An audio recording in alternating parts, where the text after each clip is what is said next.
President Trump beginning the overhaul of federal government on his own by signing the first executive orders. Right out of the gate, Obamacare, jobs, trade, and cutting the size of government. But President Trump's supporters, I think they want border security. That's what we see in the polls. So is that next? Let's ask that question of retired Lieutenant Colonel and former Florida Congressman Allen West. Colonel, President Trump, he can largely move on his own without Congress via executive orders to suspend immigration for terror-prone countries or kick out criminal illegal immigrants. So to you, sir, which should President Trump do first? Well, it's good to be with you, Liz. And I think one of the most important things that President Trump has to do is establish an ideology, a theme that America is open for business.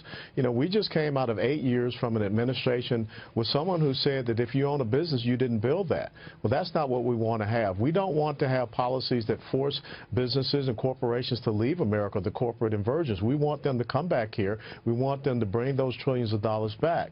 Then I think that we can shift very easily to having those orders that look at our border security. It's very important that we don't allow people to come into the United States of America that are coming from countries that have terrorist sanctuaries operating there. And if you look at what has happened over in Europe with Germany, I think we have an issue with single military-age Muslim males that have come and infiltrated through this refugee problem. But I think first and foremost, the most important thing is economic growth. And then the president, I'm sure he can walk and chew gum. We have to focus on our domestic security and then our national security. Okay, getting back to domestic security and the jobs issue that you bring up, Colonel, the president is moving now on NAFTA, but oddly, many of the CEOs who are at the White House today, Colonel, they had mentioned that many of them had never been invited to the Oval Office before.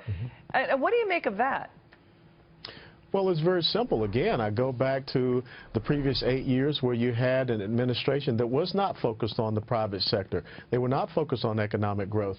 If you remember in 2008, then candidate Obama, when he was a senator, he said that everyone is better off when we spread the wealth around. That was really the undermining philosophy, the underlying philosophy of how he sought to govern. And when he could not get the things right as far as governing and through legislation, he just did it, as he said, by a pen and a phone. So I think it's very important that we realize that this is not about Washington, D.C. being the center of power, and that's one of the things that President Trump talked about in his inauguration speech. Yeah, but Colonel, it's about pushing it back. But the Democrats right now are committing political malpractice because they are having a fit right now. They basically are not letting the new guard come up to get excited about the new Democrat leaders. It's the old guard still there, and they're basically saying, we're just going to attack personally President Trump. We're going to attack his people who work for him. We're going to try to bring him down with no energetic, electrifying vision about their own plans for job growth, right? Do you see the Democrats doing that in any way?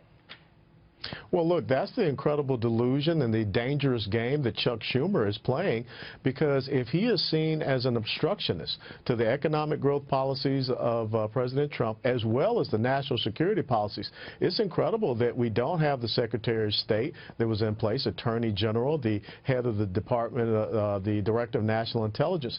You know, Chuck Schumer thinks that he's playing this partisan political game, and he could pay a price by losing members of his Senate in 2018. And you know about the thousands of positions that the Democrats have lost in the House and Senate, governor's mansion, state legislatures. You know, they can't even, the Democrats can't even take credit for being creating any of the manufacturing jobs if they are coming, because they're not at the table. I mean, even Tip O'Neill worked with Reagan. Even Newt Gingrich worked with Clinton. And I just think they're just icing themselves out of the process with the way they're behaving. I don't get it.